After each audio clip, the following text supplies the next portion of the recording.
কেমন আছেন আপনি? জিজ্ঞাসা করবেন না আমি কেমন আছি? আমি ভালো নাই, কারণ আপনার মতো করে কেউ ফোন করে বলে না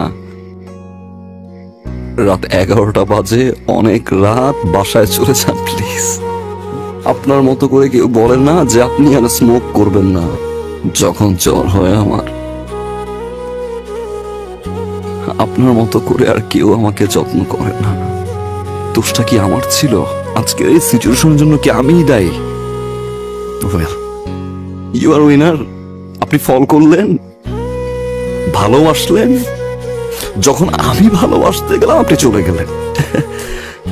আমি আপনার জন্য সবকিছু ছেড়ে দিছি, যেটার জন্য আমি সেলফিশ ছিলাম, স্বার্থপর ছিলাম, যেই স্বার্থের কারণে আমি যাকে ভালোবাসলাম তাকে সারা জীবনের জন্য হারাইলাম। আমি ছেড়ে দিছি। একটু সময় দিতে পারতেন, তাই না?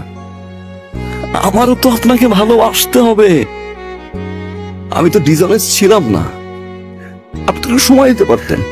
ওকে ফাইন, আপনি আমাকে ছেড়ে চলে যেতে পারতেন, আমি আবার বুঝিয়ে নিয়ে আসতাম। বিয়েটা করা কি খুব জরুরি ছিল?